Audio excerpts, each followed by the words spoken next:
of what's going on. You can pick up ideas that can change your life starting tomorrow. Just be a more careful observer. Now remember, there's two ways to see.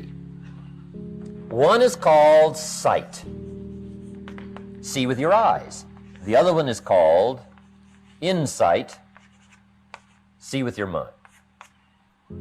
See with your eyes, you'll see things. See with your mind, you'll see answers.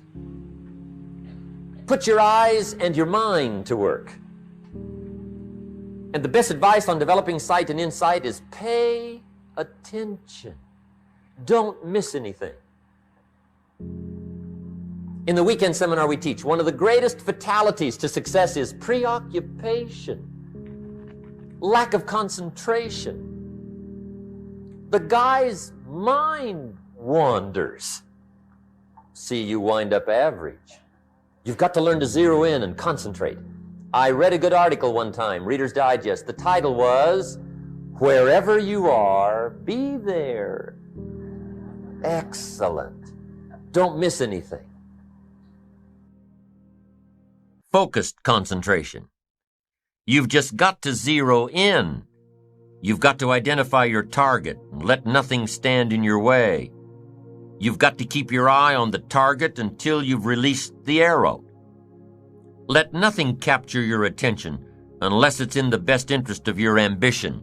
Let not an obstacle come before you without getting around it, going over it, going under it, trying a different path until you get there. Concentration in sports is crucial. The consummate professional on the field or on the court won't hear the jeering of the crowd. Their concentration keeps all noise and clutter at bay. They have one thing in mind, and that's moving the ball. You have to have just one thing in mind, keeping on track, closing out all the noise and the clutter that gets in your way, going around all the obstacles of negativity and influence. In a tennis match, how long does it take for your opponent to return the ball? Not very long. And what if you lose your concentration? Game's over. One little slip of concentration, just that fast, one little slip of concentration. Your opponent puts the ball by your feet, and there goes the tennis match. In a major presentation, just lose your concentration for a flash of a second. And I'm telling you, you could lose it all. All the hard work, all the long hours, all the preparation, all the momentum building to that crucial presentation could be gone if you don't keep your concentration. If you don't watch your audience, if you don't keep your mind on what you're doing, if you don't keep focused on the task at hand, it could slip right on by you. Wherever you are, be there. Whatever you're supposed to be doing for the moment, do it. You can't be thinking of everything you have to do at one time. All the time. You have to concentrate on just one thing at a time. One project, one job. You have to take it one task at a time and complete it. Do what you've set out to do. Keep your mind only on that one task. Why? If you don't, you won't accomplish anything. Concentration takes a lot of discipline. It takes a lot of discipline to demand privacy, to keep the do not disturb sign on your door while you're in the middle of an important job. It takes a lot of discipline not to answer the phone every time it rings at home. That's why they make voicemail and answering machines, so you don't have to answer the phone every time it rings. Your family will appreciate an uninterrupted dinner hour. Your night work will get done a whole lot faster. Concentrate on the work at hand and demand of yourself the discipline to stay focused.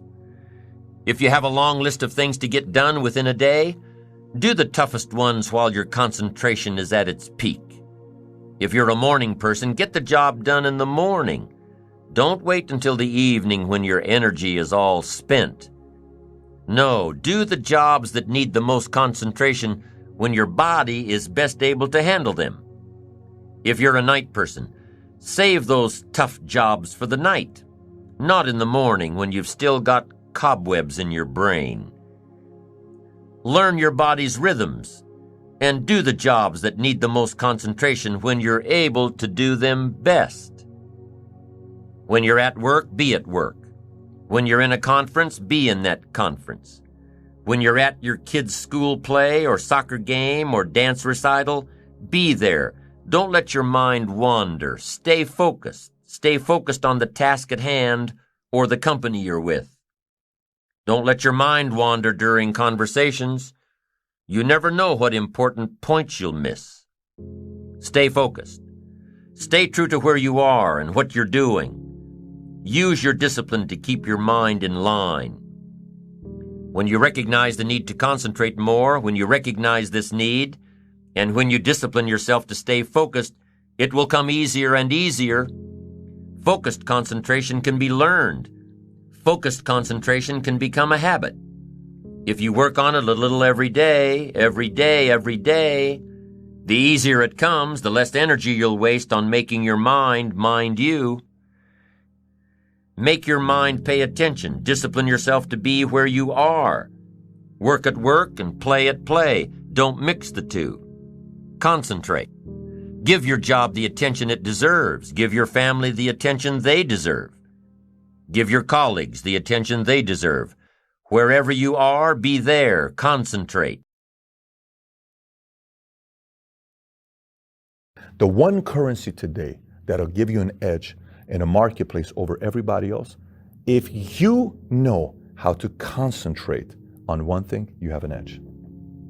If you know how to concentrate your efforts and be focused on one thing, you have an edge.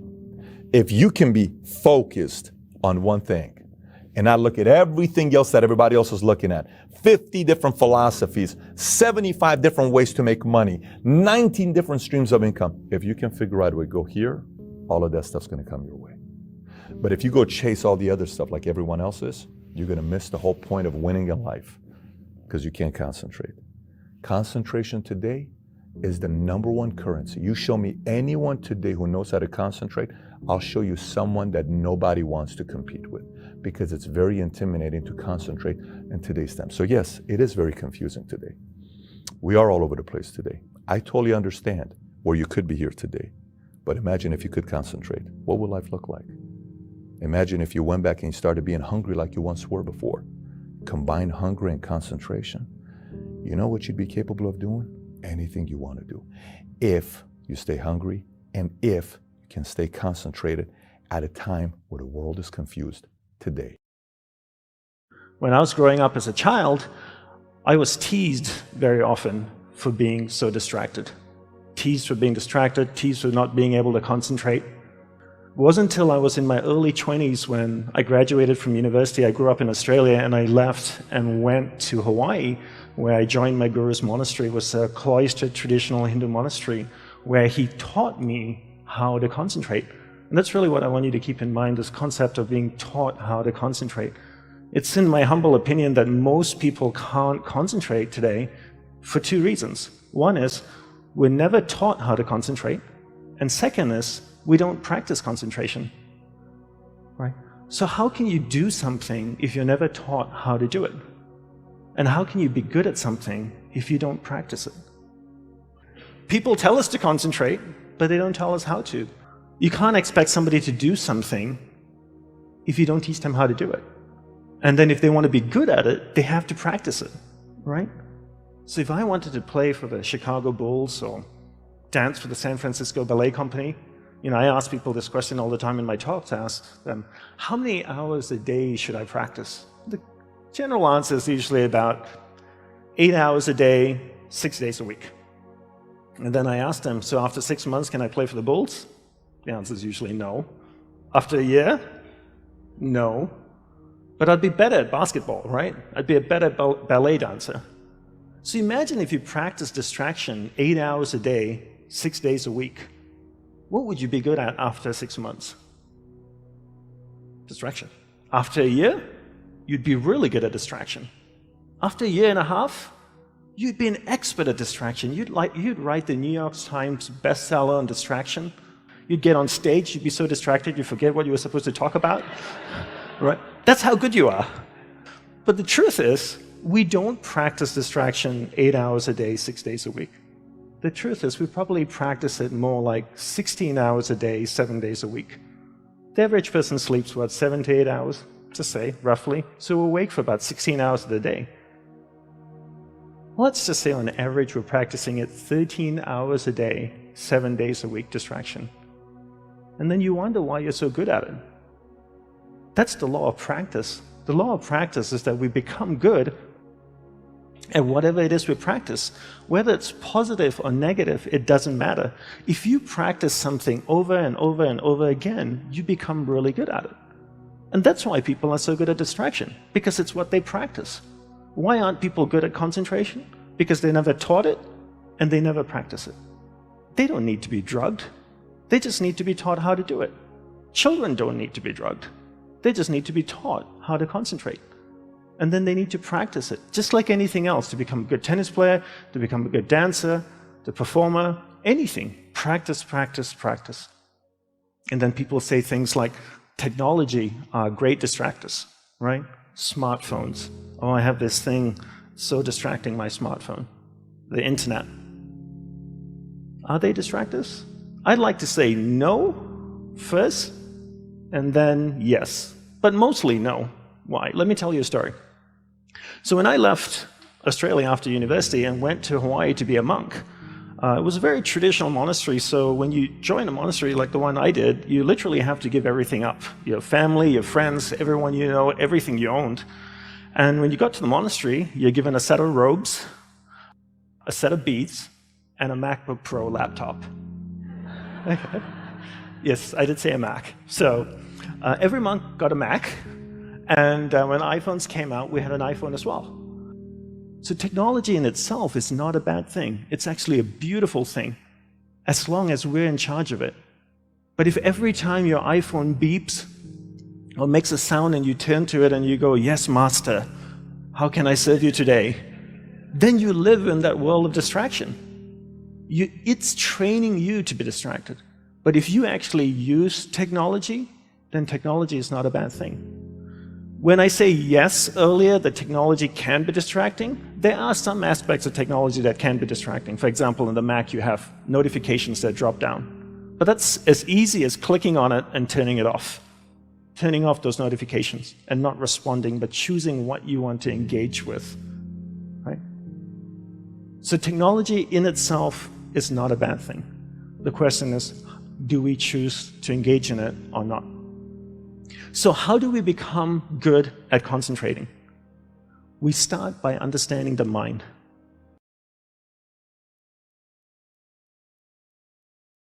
So the first thing I learned when I went to the monastery was to learn how the mind works. Because once you know how the mind works, you can control it. And once you can control it, you can focus it. You can't focus or concentrate something you don't understand. So how does the mind work? From the monk's perspective, from the monk's experience of the mind, there's two things that you need to understand. One is there's awareness, and one is the mind. So I'll take a few moments to explain this to you and share what they are. So imagine awareness as a glowing ball of light, like an orb that can float around. Okay, so that's awareness. Now imagine your mind as a vast space, vast area with many different sections within it. One area of the mind is anger, jealousy, food, sex, happiness, joy, science, art. And this glowing ball of light called awareness can travel within the mind, and it can go to any area of the mind it wants to go to. And when it goes to a particular area of the mind, it lights up that area. When it lights up that area of the mind, you become conscious of it. So to give you an example, your friend invites you to go see a movie, for example, okay?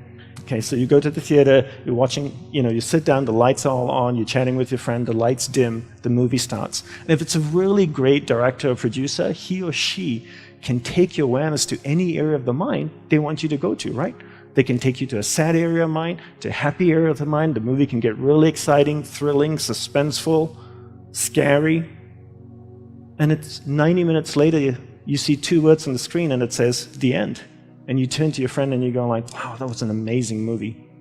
But you paid $13 or $14 or $15 or whatever it is to allow the director to take your awareness to different areas of the mind. And this happens on a daily basis. Each day we allow someone or something throughout the day to take our awareness from one area of the mind to another. When we allow a person or something to do that, we're being distracted. The art of concentration is the art of keeping awareness, that ball of light, on one thing for an extended period of time. Every time that ball of light drifts away, we bring it back. It drifts away again, we bring it back, right? So that's the theory. You have awareness and you have the mind. You are not the mind. When people say my mind wanders all the time, technically that's a false statement. What wanders is your awareness. Your awareness is moving within your mind. And this is what happens all day. We allow people and things around us to take awareness from one area of the mind to another all day long, from the time we wake up. And therefore, we become distracted. To be concentrated is to be able to keep your awareness on one thing for an extended period of time. How do we practice this? We practice this by doing one thing at a time throughout the day. What's the best way to develop concentration? The best way to develop concentration is to bring that practice into our everyday life. Look at opportunities throughout your day. In your average day, ask yourself, what's a great opportunity to practice concentration? Every time you speak with your spouse or your partner, keep that ball of light, that awareness on that person. It drifts away, bring it back. It drifts away, bring it back. The more you practice this, the more you become better at concentration.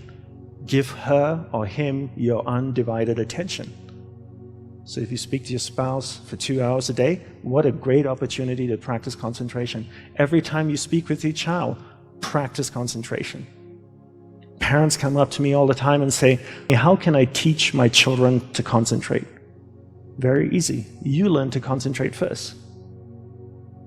There's an old saying that goes, monkey sees, monkey do, And if you can't concentrate, you can't expect your child to concentrate. And if you don't teach your children how to concentrate, how can they possibly learn how to concentrate? They can't. The benefits of concentration are endless, right? When you're able to concentrate, you're able to focus all your energy into a single given point. Life is a manifestation of where your energy is flowing. And if you can't concentrate your energy, the things that you want to manifest in your life becomes very, very challenging. So learn to concentrate by doing one thing at a time. Bring this practice into everything that you do throughout the day. Make it a part of your life. Practice, practice, practice. Keep bringing awareness back and keep it focused on one thing at a time. So, do you have any practical advice on how I can improve my ability to concentrate and pay attention to the world around me? Well, I have some practical advice for that. The first piece of practical advice, often the devil's in the details, but often some practical advice is, well, regulate your habits. Try to get up at approximately the same time each morning. I would recommend that you get up approximately when other people get up. So that would be something in the neighborhood of 7:30 or 8 in the morning, or perhaps earlier, or perhaps a little bit later, but you want to stabilize that because your circadian rhythms operate more fluidly, and your mood is likely to be regulated better if there's islands of stability in your daily routines. Human beings like daily routines, just like dogs like daily routines. And so regulate your sleep. I would say when you get up in the morning, eat breakfast. That's a really important thing to do. I can't tell you how many people I've treated in my clinical practice whose proclivity for emotional instability and depression, anxiety, general hopelessness, emotional pain and gloom and doom, as well as capacity to concentrate, were properly regulated or inhibited or reduced by merely ensuring that they ate I would say a protein and fat rich breakfast relatively soon after they wake up. And that's especially true if they're stressed. And so it can be regulating your sleep, and your breakfast eating habits in particular can be a very effective way of regulating your mood and increasing your capacity to concentrate. The other thing I would say is that spending some time scheduling your time is also extraordinarily useful. And so I can tell you a little bit about how to use schedules effectively. So the first thing I would do the first thing I would say is that you should develop a long-term plan. To have some vision of the good towards which you're working, and some vision perhaps of the hell that you're avoiding. And then I would say, once you set up that vision so that you know how to orient yourself, then you should start designing your days. And you can do that very effectively with a calendar like Google Calendar. And instead of, many people say, well, I hate using a schedule, or I hate using a calendar. And what I would say about that is that if you hate using a schedule or a calendar, then you're probably using it wrong. What you're doing is using the calendar as an external tyrant that's telling you what you should do if you were going to be a conventionally good person each day. So you load yourself up with arbitrary responsibilities. But that's not really how you should use a schedule. What you should use a schedule to do is to design the day that you would most like to have. And obviously that's going to include accepting some responsibility and undertaking to make progress on those things that you have to make progress on to keep your life from collapsing into chaos. But it should also mean that you schedule in activities that make you actually want to have that day. And so if you're using a schedule properly, that it can be your friend. And that can also be something that can increase your capacity to concentrate. And then I would say, well, if you're very scattered, then you can start to train yourself. You might say, well, I need to learn to read without distraction. So maybe what you do, you say, okay, well, for the next week, I'm going to read 10 minutes a day, and I'm going to try to limit the distractions. And if you're successful at that, then you could try 12 minutes a day. And if you're successful at that, you could try 15 minutes a day. And the trick is to set a goal for yourself that is slightly beyond your current level of performance, enough to be challenging, enough to be worthwhile if you accomplish, but not so difficult that you're likely to fail.